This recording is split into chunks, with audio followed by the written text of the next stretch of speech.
मय्यन्ति यत्सु तेजो वायुदां यथा यत्र स्पृशो दाम्ना स्वेन सह निरस्तत्वकं सत्यं परं धीमहि सत्यं परं धीमहि सत्यं परं धीमहि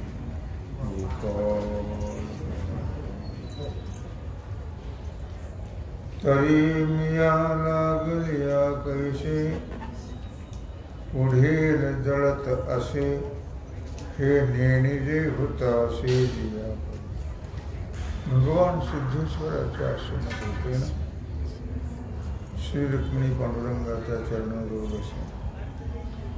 श्री सद्गुरु ज्ञानेश्वर महाराज, श्री जगद्गुरु तुकाराम महाराज, श्री संत एकनाथ महाराज यांच्या चरण सानिध्यात आपण सर्वजण मिळून महान ग्रंथराज ज्ञानेश्वरीच्या 18व्या अध्यायाच्या 663 ओळीचा आपण विचार करतो. विषय आहे तामसी लोक किंवा तामसी कर्म. तरी मिया लागलिया कैसी पुढील जळत असे हे नेणिजे होतासे जिया. भगवान श्रीकृष्ण परमात्मा अर्जुनाला सांगतायत, अर्जुना मी लागलो असता दुसरा पदार्थ कसा जळतो हे जसं अग्नीला कळत नाही. अग्नीला असं वाटतं मी लागलो असता दुसरा पदार्थ कसा जळतो हे अग्नीला कळत हो नाही. अग्नी ते जाणत नाही. अग्नीचे एकच काम आहे, फक्त जाळणे. कसा जळतो, काय जळत आहे याचा विचार अग्नी कधी करत नाही. पै शस्त्रे मिया तिखटे. दुसरं दृष्टांत दिलं. नेणिजे कैसे निवटे का नेणिजे काळकुटे आपुले केले. शस्त्रे मिया तिखटे किंवा हत्यार जे आहे हे माझ्या तीक्ष्णपणाने प्राणी कसा मरतो हे हत्यार जाणत हो नाही. हत्यार काय करते का नेणिजे काळ कुठे आपुले केले. किंवा आपण कोणाकोणाचा नाश केला आहे असं काळकूट विषयाला कळत हो नाही. या 2-3 दृष्टांताप्रमाणे तैसा पुढलिया आपुलिया घात करी धनंजया आदरी ओखटिया क्रिया जो का. तामसी लोक करता सांगता आहेत हे जा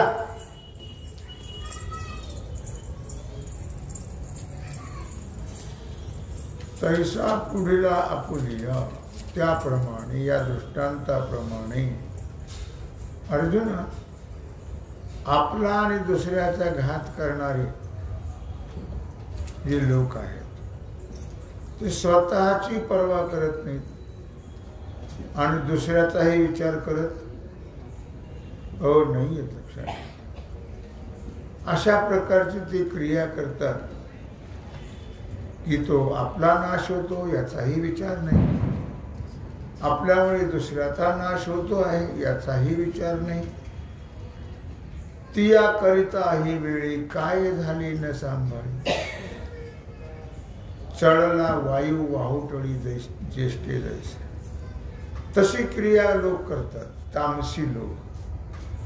आपली पर्वा नाही, दुसऱ्याची पर्वा नाही. चला म्हणून दुसऱ्याचा नाश झाला तर झाला, आपला नाही झाला पाहिजे असं नाही त्यांचं. आपल्याही नाशाचा विचार नाही आणि दुसऱ्याच्याही नाशाचा विचार नाही. असं हल्ली सध्या तर असं फार आहे लक्षात ठेवा. आपलाही नाश आणि दुसऱ्याचाही नाश याचा विचार तामसी करत नाही लक्षात.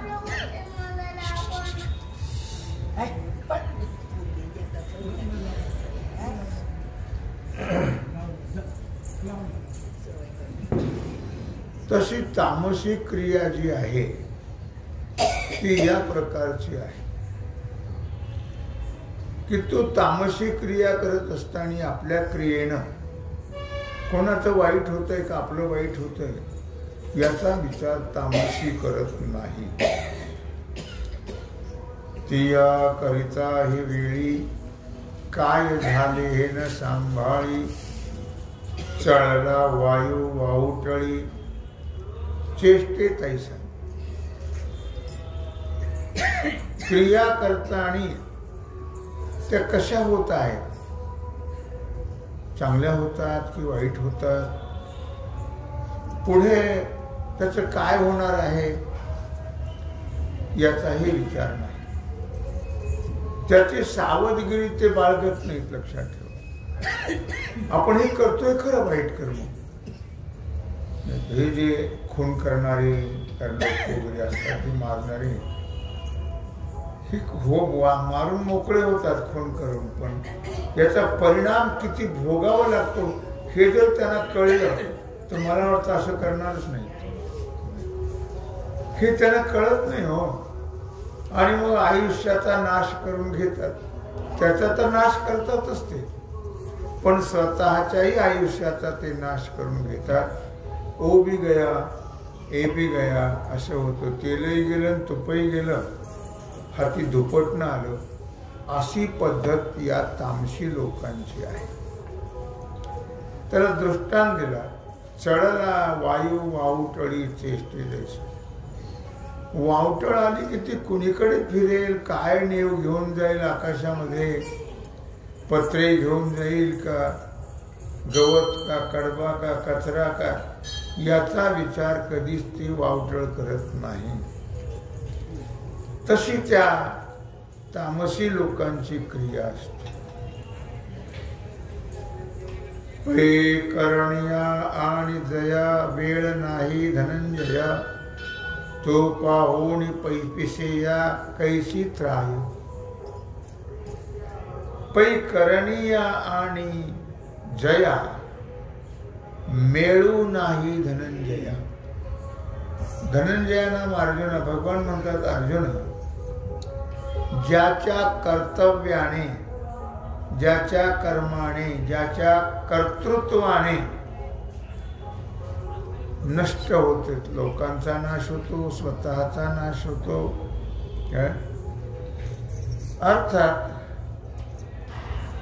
विचारपूर्वक आणि पूर्वनियोजित त्यांची कृती नसते. विचारपूर्वक जर केलं तर ते करणारच नाही. अविचारीपणाने विचार न करता किंवा याचा परिणाम काय भोगावा लागेल हा जर विचार केला तर तामसी माणसं वाईट कृत्य करणारच नाहीत, पण ते विचारच करत नाहीत. मेळू करणीया आणि जया मेळू नाही धनंजया. विचारपूर्वक त्यांचं कर्म नसतं आणि पूर्वनियोजितही नसतं.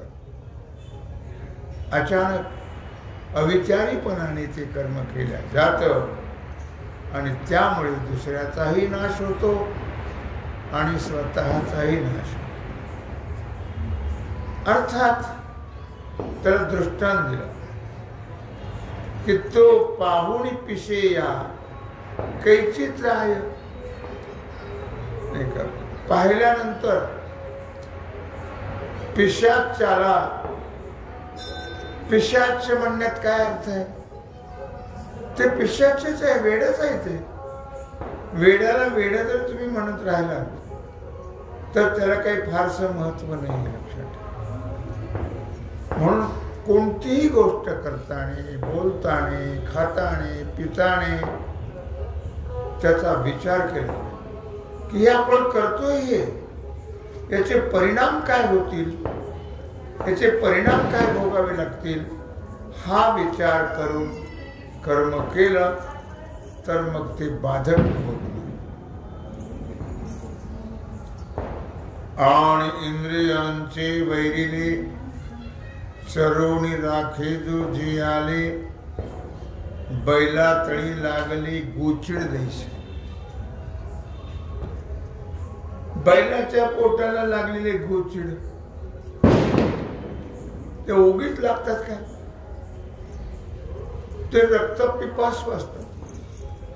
त्या बैलाचं ते रक्त पितात आणि त्या बैलाचं रक्त पिऊन आपल्या जीविताचं रक्षण करतात. असे काही गोचिड्यासारखे असतात.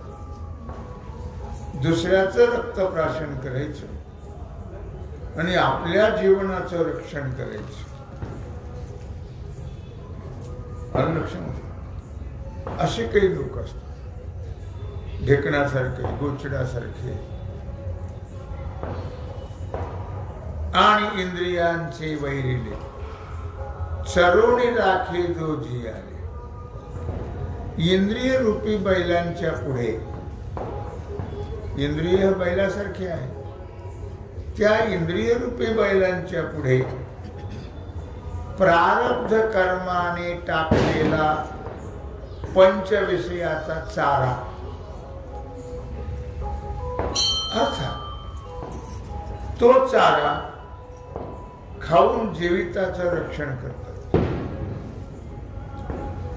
प्रारब्ध कर्माप्रमाणे टाकलेला, प्रारब्ध कर्माप्रमाणे का म्हटलं तर सर्वांना सारखं नाही मिळत. जसं ज्याचं कर्म प्रारब्ध असेल पूर्वजन्माचं तसं त्याला प्राप्त होत. ज्यांचं कर्म जसं असेल तसं तसं सर्व गोष्टी प्राप्त होतात. मग त्याचं आहे ना आपलं नाही असं नाही चालत. करून आपलं प्रारब्ध आपल्याला फल देतं, त्याचं प्रारब्ध त्याला फल देतं. मग दुसऱ्याचा पाहून आपण हेवा करण्यात त्याला काही अर्थ नाही. नेहमी आपल्या प्रारब्धाकडे आपण त्याचा विचार केला पाहिजे. प्रारब्धाचा विचार म्हणजे काय? आपण केलेलं पूर्वजन्मातलं कर्म. या जन्मात जर आपण आनंद भोगत असू, सुख भोगत असू, तर समजा पूर्वजन्मात आपण चांगलं कर्म केलेलं आहे. या जन्मात जर आपण दुःख भोगत असू तर समजा आपण पूर्वजन्मामध्ये वाईट कर्म केलेलं आहे. जैसे ज्याचे कर्म तैसे फल देतो रे ईश्वर. तुम्ही जसं पेराल तसं उगवतं आणि जसं कराल तसं मिळतं. म्हणून याचा विचार प्रत्येक जीवानं करणं आवश्यक आहे. किंवा दुसऱ्याचं पाहून नाही, दुसऱ्याचं सुख म्हणा, दुसऱ्याचं दुःख म्हणा. दुःख पाहून दुःख मागत नाही कोणी, पण दुसऱ्याचं सुख पाहून आपल्याला सुख व्हावं असं वाटतं. पण तू विचार करत नाही आपण काय पेरले त्याप्रमाणे उगवेल. पेरलंच नसेल तर उगवेल कसं? आणि पेरलं जे काय पेरलं ते पेरलं असेल तेच उगवेल. म्हणून नेहमी आपल्या प्रारब्ध कर्माचा विचार करावा. दुसऱ्याचा विचार कधीही करू नये. दुसऱ्याचा चांगल्या वाईटाचा विचार करायचा नाही. आपल्या चांगल्या वाईटाचा विचार करायचा आणि आपल्या प्रारब्धाप्रमाणे आपल्याला प्राप्त होतं. प्रारब्ध म्हणजे लक्षात ठेवा पूर्वजन्मामध्ये केलेलं कर्म, ते जे भोगायला येतं त्याचं नाव आहे प्रारब्ध. हासया रुदना वेळ नेनता आदरी बाळ राहते उच्छृंखळ तया परी. हस्तया रुदना वेळ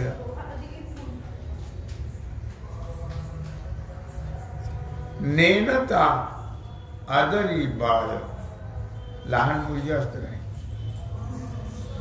ते योग्य अयोग्य वेळ त्याला कळत नाही.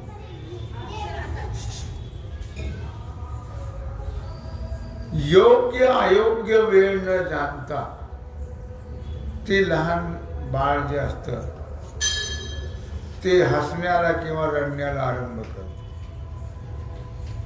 त्याला काही कारण लागत नाही. कारण नसताना रडतं आणि कारण नसतानाही हसतं. त्याला हसण्याला रडण्याला काही लागत नाही. राहते उच्चृंखळ तया परी. त्याप्रमाणे त्याच्या वागण्याला धर्मबंधन नाही आहे. तामसी मनुष्य कसा वागतो त्याला धर्माचं बंधन नाही आहे. उच्चृंखळ तया परी धर्म बंधन रहित स्वैर अशा प्रकारे त्याचं आचरण असतं. स्वैर मनाला वाटेल तसं तो वागत असतो. म्हणजे त्याच्यात आणि पशुमध्ये फारसा फरक आहे अशातला भाग नाही. तो फक्त दिसतो माणसासारखा आणि पशु पशुसारखा दिसतो. पण पशुला जे कळतं ते त्याला कळत नाही. पशुला जे नियम आहेत, काही बंधन आहेत, ते बंधन ते नियम पशु पाळतात. पण मनुष्य नियम आणि बंधन पाळत नाही आहे. म्हणून पशुपेक्षाही खालच्या दर्जाचा मनुष्य आहे असं म्हटलेलं आहे.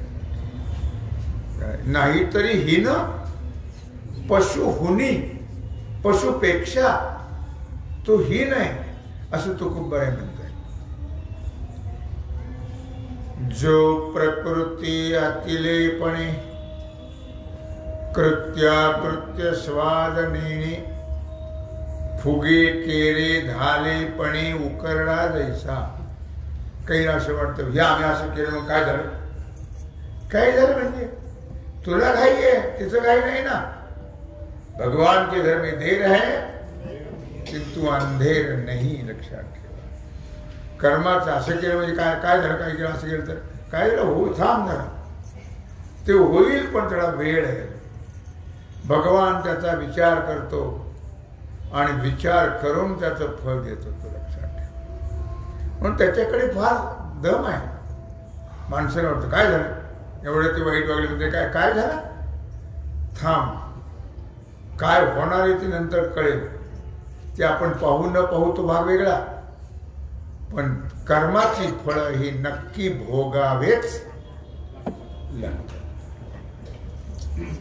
जो प्रकृती आतलेपणे. म्हणून मनुष्याने जाणून विचार करून कोणतंही कर्म करावं की ज्या कर्माचे परिणाम आपल्याला भविष्यामध्ये भोगावे लागणार नाहीत असा विचार करून कोणतंही कर्म करावं. भलं मग आपल्याला त्रास झाला तरी चालेल, पण अविचारीपणाने कोणत्याही प्रकारचं कर्म करू नये. पण हा तामसी मनुष्य जो आहे तो कधीही कोणत्याही गोष्टीचा ना भूत ना भविष्य ना वर्तमान कोणत्याही प्रकारचा तो विचार करत नाही. आणि मग तो अशा प्रकारे तसं तो स्वैर वागतो आणि त्याच्यात तो समाधान मानतो. त्यांनी काय केलं हे त्याला कळत नाही, त्यात तो समाधान मानतो. त्याला माहित नाही त्याचं काय होणार आहे.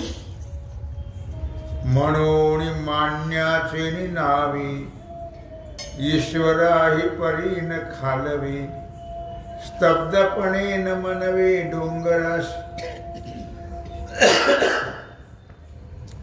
म्हणून मान्याचे नावे. लक्षात ठेवा, जगामध्ये आपल्यापेक्षा कोणीही मान्य नाही. मी सर्वांमध्ये श्रेष्ठ आहे, सर्वाला मी मान्य आहे असं त्याला वाटत राहत. माझ्यासारखा दुसरा कोणीच नाही. मी सर्वांमध्ये श्रेष्ठ आहे हे वाटणं म्हणजे आपली अधोगती आहे. सर्वांमध्ये मी श्रेष्ठ आहे, माझ्यासारखं कोणी श्रेष्ठ नाही आहे हे वाटणं म्हणजे मनुष्याची अधोगती आहे, सद्गती नाही आहे. एकापेक्षा एक पडले जगामध्ये. आपल्यापेक्षा कोणी श्रेष्ठ नाही असं नाही. मग असा जो विचार करतो तो कोणी जरी असला तरी तो कोण आहे, तामसी आहे. लक्षात ठेवा. परिणामी कडू म्हणा गोड म्हणा, परिणामी काय होणार आहे याचा विचार तो करत नाहीये. लक्षात ठेवा. आणि फुगे केले झाले पणे उकिरडा जैसा. मग उकिरडा जसा केर कचऱ्याने फुगतो, केर कचऱ्याने, त्याप्रमाणे हा स्वैर वागणारा तो गर्वाने नेहमी फुगत राहत. त्याचा जो अहंकार आहे, गर्व आहे, तो नष्ट होत नाही. म्हणून मान्याचे नावे ईश्वरा हे परी न खालवे. स्तब्धपणे न मनवे डोंगराशी. म्हणून मान्याचे नावे, म्हणून आपल्यापेक्षाही कोणी मान्य नाही आहे, आपण श्रेष्ठ आहोत. त्याला दृष्टांत दिला की स्तब्धपणे न मनवे डोंगराशी. अर्थात ताठपणाच्या बाबतीमध्ये डोंगरासारखाच. डोंगर कधी लवत नाहीये, तो सदा ताठच असतो. त्या डोंगरासारखा हा कधी लवतच नाही. त्याला भलं बुरं चांगलं काही कळतच नाही, तो नुसता ताठ असतो. तामसी मनुष्य. आणि मन जयाचे कलाली राटी फुडी चोरिली दिठे किरते बोली ओली पंजांगणीची. आणि मन जयाचे कलाली, ज्याचं मन कलाली म्हणजे दुष्ट असतं. मन हे दुष्टच आहे. मन हे कधीही, तुम्ही पहा आपल्या मनाचा विचार करा. मन हे कधीही चांगला विचार करत नाही. काय स्वभाव आहे मला कळत नाही मनाचा. मन नेहमी वाईट विचार करत राहत. म्हणून समर्थाने त्याच्यावर कितीतरी श्लोक लिहिले मनावरती. मन कसं आहे, मनाला कसं वळवलं पाहिजे, काय मनाला कसा बोध केला पाहिजे. कारण मन हे नेहमी दुष्ट विचार करत राहत. म्हणून मी काल का परवा सांगितलं तुम्हाला की ज्यावेळी मनामध्ये निगेटिव्ह विचार येईल त्यावेळी पांडुरंगाकडे वृत्तीला पाठवा. पांडुरंग पुढंच आणा आणि त्यालाच न्याळा. म्हणजे आपल्या मनातले जे दुष्ट विचार आहेत ते नष्ट होतील. नको ते विचार, नको त्या भानगडी करतो मन. काय म्हणून म्हटलं या ठिकाणी की मन जयाचे कलाने. मन हे दुष्ट आहे. कबीर महाराज एका ठिकाणी म्हणतात, मन दुश्मान वैरी मनापाशी भेटे हरी पण मन दुश्मान वैरी. असं म्हटलेलं आहे की मनाला देव भेटतो पण मन हे फार दुष्ट आहे, दुश्मान आहे, शत्रू आहे आपलं मन. राहती पुढी चोरिली. व्यवहार खरा चोरल्या जातो. मन हे असं विचित्र आहे त्याचं की व्यवहार हा चोरला जातो. कशाला चोरायचं? चोरटा आहे तो. मन हे चोरटा आहे, लक्षात ठेवा. नेहमी दुसऱ्याचं खोलून पाहिजे पण आपलं सांगणार नाही. काय तुम्ही काय केलं, कसं केलं, काय वगैरे विचारून घेईल. सगळं पाहिजे.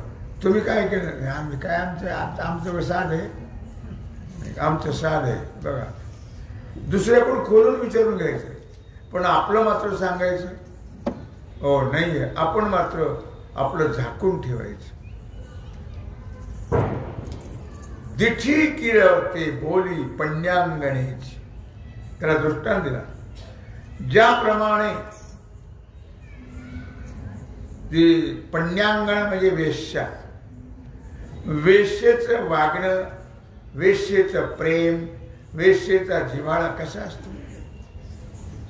कृत्रिम, बनावट असतो. लक्षात ठेवा. त्याप्रमाणे याच्या वागण्यामध्ये कृत्रिमपणा आहे, बनावटपणा आहे. या तामसीच्या वागण्यामध्ये सत्यता नसतेच, खरेपणा नाहीच.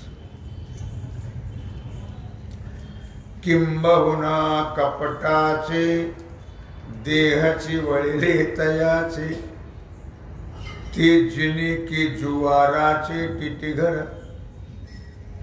काय करणार बिचारायचं तरी. त्याचा देह जर कपटाचा तयार झालेला आहे, मग त्याच्या मनात कधीही चांगलं येणारच नाही. सदा त्याच्या मनात वाईटच होतं. मग मनात जर वाईट असेल तर वाईटच होत राहते. म्हणून मी नेहमी तुम्हाला सांगत असतो की मनात कधी वाईट विचार आणायचा नाही, वाईट विचार करायचा नाही. आपला असो की दुसऱ्याचा कोणाचाही असो, वाईट कधी मनात येता कामा नये. नेहमी चांगलं मनात आणायचं, चांगला विचार करायचा. फारच आपल्या मन जर स्थिर राहत नसेल तर मग देवाचं भजन करत राहायचं. देवाच्या भजनाने मन स्थिर होतं, हे लक्षात ठेवा. त्याची आपली जी मनोवृत्ती आहे ते देवाकडे लावायची आणि मोठ्याने देवाचं भजन करायचं. आपलं भजन आपल्याला ऐकू आलं पाहिजे अशा पद्धतीने करायचं. म्हणजे वृत्ती कुठेतरी वाईट गोष्टीकडे जाणार नाही. जे ते जिणे की जुवाराचे टिटघर. त्याचं जगणं जुगार खेळण्याचं तिवाट्यावरचं चव्हाट्यावरचं घर आहे. त्याचं जगणं म्हणजे जुगार खेळणाऱ्याच्या चव्हाट्यावरचं घर आहे असं माऊली इथं म्हणत आहे. तसं अत्यंत जुगारी माणसं कधीही खरं बोलत नसतात. ते नेहमी लबाडच बोलतात, लक्षात ठेवा. तसं हा म्हणजे लबाडाचं घर आहे. हा खरं कधी बोलणारच नाही, नित्य लबाडच बोलत राहील. झालं ते लबाड बोलण्याने काय परिणाम होतो, त्याचे काय फल मिळतं हे माहिती नाही त्याला. म्हणून तो सदा लबाडच बोलत राहतो. तुम्हाला मी मागे एक उदाहरण दिलं होतं. अशा अधिकाचा महिना होता आणि एकाला सवय होती घरी असलं तरी नाही, घरी नाही म्हणून सांगत. ते कोणीतरी हात मारले त्याला, ते पोराला पाठवलं, जा घरी नाही म्हणून सांग. ते पोराने सांगितलं घरी नाही. ते म्हणलं ठीक आहे, नाही तर नाही, जुन्या काळातली गोष्ट आहे. त्यांनी 500 रुपये आणले होते चांदीचे द्यायला. म्हणजे घरी नाही म्हणलं, ते दुसरीकडे गेलो आणि त्यांनी त्याला देऊन टाकले. दुपारी त्याची गाठ पडली. म्हणले कारण सकाळी मी आलो तुमच्याकडे, तुमचा मुलगा म्हटलं किती वाजता आलता? म्हणजे 8 वाजता. तिथे घरीच होता. यांनी सांगितलं पोराला, तुमच्या मुलाने सांगितलं घरी नाही म्हणून सांगा. काही काम होतं, फार मोठं काम होतं. म्हणजे काय काम होतं? काही नाही, तुम्हाला 500 रुपये द्यायचे होते चांदीची. आणि मग दिले दुसऱ्याला. हा खोटं बोलण्याचा परिणाम आहे. खोटं बोलण्याने आपली नुकसान होते हेही त्याला कळत, खोट्याला साथ दिली तर आपली नुकसान होते हेही कळत नाही. सध्याचा काळ तसा आहे, लक्षात ठेवा. वर्तमान काळात तसं घडलंय आणि घडतंय, लक्षात ठेवा. की खोट्याचा परिणाम काय भोगावा लागतो काय हे माणसाला कळत, आपण खोटेपणा करतो हेही माणसाला कळत हो नाहीये, लक्षात ठेवा. पण मी सांगितलं तुम्हाला, भगवान काही झोपलेला हो नाहीये, तो जागा आहे, लक्षात ठेवा. किंबहुना नोहे तयाचा प्रादुर्भाव, तो साभिलाष भिल्लांचा गाव, म्हणून नये येवो जावो तया ठाया. संत साधू संतांनी हा विचार करून ठेवलेला आहे. तो केवळ मानवा करता किंवा मानवाच्या ठिकाणी जर असे काही आपल्या ठिकाणी कसं आपण वागलं पाहिजे, आपले विचार कसे पाहिजे, आपला आहार कसा पाहिजे, आपला विहार कसा पाहिजे, आपली वासना कशी पाहिजे, आपलं मन कसं पाहिजे, या सगळ्या गोष्टी आपल्याला याव्यात, शिकाव्या आपण. याच्याकरता साधू संत महात्म्याने आपल्या प्रपंचाचा विचार न करता आपल्याकरता हा प्रयास त्याने करून ठेवलेला आहे, लक्षात ठेवा. आणि तेही जर आपल्या लक्षात येत नसेल तर मग दुर्दैव आहे. नोहे तयाचा प्रादुर्भाव, तो साभिलाष भिल्लांचा गाव, म्हणून नये येओ जाओ तया ठाया. पुष्कळ लोक ऐकतात, लक्षात ठेवा, वाचतात सुद्धा, ऐकतात सुद्धा, पण त्याच्यावर व्हायला पाहिजे तसा परिणाम होत नाही आहे. आणि म्हणून शेवटी दुःख भोगल्याशिवाय दुसरा पर्याय नाही आहे, लक्षात ठेवा. ते ऐकावं, वाचावं आणि ते आपल्या कृतीमध्ये आणण्याचा प्रयत्न करावा, म्हणजे आपलं कल्याण होत असतं, लक्षात ठेवा. कारण साधू संत महात्मे जगाच्या कल्याणा, संतांच्या विभूती, देह कष्टविती परोपकारी. ते देह कष्टविती पोटासाठी ते वेगळे असतात, पण देह कष्टविती परोपकारी ते संत असतात, लक्षात. आणि देह कष्टविती पोटासाठी ते जंत असतात. म्हणून नोहे तयाचा प्रादुर्भाव,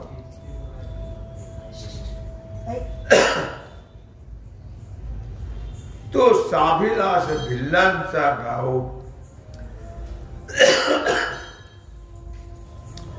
म्हणून नये येवो जाओ तया ठाया. एवढंच काय, पण त्याचा तो जन्म जो आहे, तो जन्म म्हणजे वाटमारी असणारे, धंदा करणारे वाटमाऱ्याचा, धनाचा अभिलाष करणारे जे भिल्ल असतात, त्या भिल्लांचं गाव म्हणजे त्याचा जन्म आहे. वाटमाऱ्याचा धंदा करणारे असे जे असतात, बस त्याचं गाव म्हणजे त्यांचं गाव म्हणजे याचं ठिकाणे ते राहण्याचं लबाड, खोट. म्हणून नाही जाओ ते वाट ठाया. म्हणून सज्जन लोकांनी मात्र याचा दूरचा विचार करून त्या मार्गाने जाऊ नये. म्हणून म्हटलंय सदा संगती सज्जनाची करावी. नेहमी संगत करत असताना की ज्याची संगत केली असता आपला अपाय होणार नाही, ज्याची संगत केली असता आपलं कल्याण होईल, अशाची संगत मनुष्याने करावी. पण मनुष्य वाईटाची संगत करतो आणि शेवटी वाईटच होतं. चोराची संगती केली तर चोर बनतो, दारुड्याची संगत केली तर दारुड्या बनतो, तंबाखू खाणारी संगत केली तर तंबाखू खायला लागतो. काय वाईटच होतं, चांगलं होत नाही. म्हणून नेहमी संगती संग दोष, संगती हा एक मोठा दोष आहे. म्हणून नेहमी सत्संगेन परम प्राप्य दुस्तरम तरते चिरा. तस्मादति प्रयत्नेन सत्संगम सततं कुरु. नेहमी सज्जनाची संगत करावी, दुर्जनाची संगत जाणून बुजून टाळावी. असं भगवान या तामशाबद्दल वर्णन विचार करता आहेत. तेव्हा झालेली सेवा भगवत चरणी समर्पित करून राहिला जो सेवेचा भाग आहे तो आपण उद्या पाहू. कुंडलिक वरदा